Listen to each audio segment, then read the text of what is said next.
السلام علیکم ورحمۃ اللہ وبرکاتہ۔ سامعین و ناظرین، میں شمشاد قادری آپ کی خدمت میں۔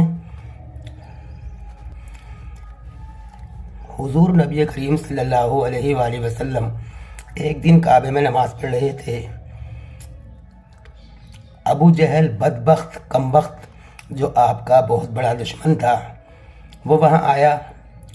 اس نے نبی کریم صلی اللہ علیہ وآلہ وسلم کو نماز پڑھتے ہوئے دیکھا تو اس بدبخت نے اونٹ کی اوجڑی اٹھائی اور آپ کے سر اقدس پر رکھ دی، جس سے آپ کو بہت تکلیف ہوئی۔ اس بدبخت کا اس سے بھی دل نہیں بھرا، تو اس کے بعد اس نے نبی کریم صلی اللہ علیہ وآلہ وسلم کے سر پر اتنی زور سے پتھر مارا کہ آپ کے سر مبارک سے خون جاری ہو گیا۔ یہ سارا ماجرا حضرت حمزہ رضی اللہ تعالی عنہ کی ایک لونڈی دیکھ رہی تھی، جو بظاہر مسلمان ہو چکی تھی لیکن اپنے ایمان کو چھپائے ہوئے تھی۔ اسے یہ دیکھ کر بڑا دکھ ہوا، بڑی تکلیف ہوئی،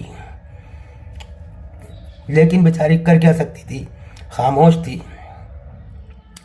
حضرت امیر حمزہ رضی اللہ تعالی عنہ کا ایک مشغلہ تھا، ایک شوق تھا کہ وہ روز شکار کے لیے جاتے تھے، شکار کرتے تھے اور شام کو گھر آتے تھے۔ آپ کی وہ لونڈی جس نے یہ سارا ماجرا دیکھا تھا، اسے بہت دکھ ہوا۔ وہ اس راستے میں کھڑی ہو گئی جس راستے سے حضرت امیر حمزہ کو آنا تھا۔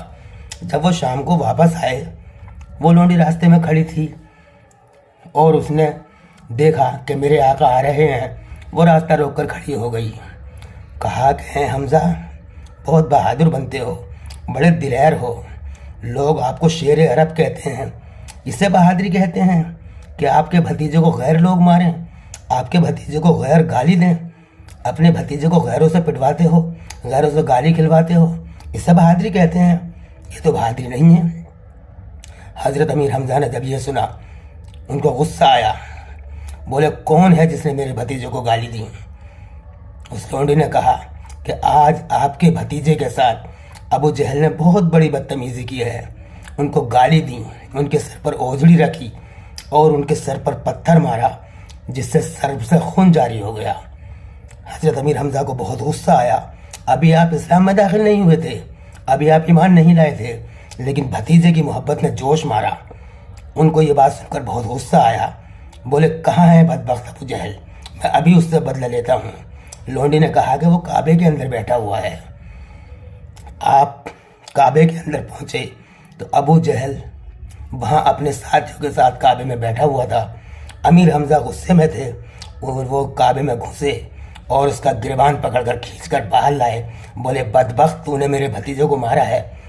آپ کے ہاتھ میں کمان تھی، وہ کمان ابو جہل کے سر پر اتنی زور سے ماری کہ اس کا سر پھٹ گیا اور سر سے خون جاری ہو گیا، اور کہا کہ اگر آج کے بعد میرے بھتیجے کی طرف آنکھ اٹھا کر دیکھا تو تیری کھال کھینچ کے بھوس بھر دوں گا، جانتا نہیں ہے تو مجھے؟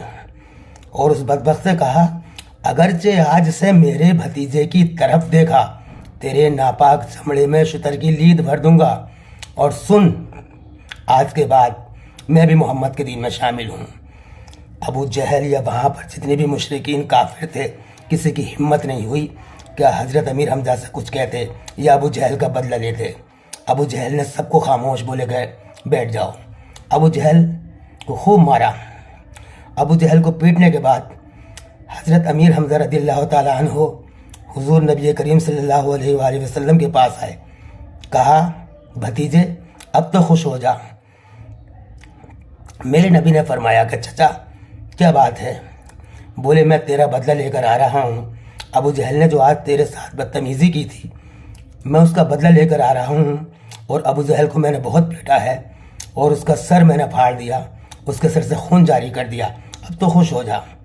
میرے نبی نے مسکرا کر کہا چچا، میں کسی سے بدلہ لینے کے لیے نہیں آیا، میں کسی کو بددعا کرنے کے لیے یا کسی سے بدلہ لینے کے لیے نہیں، میں تو رحمت بن کر آیا ہوں۔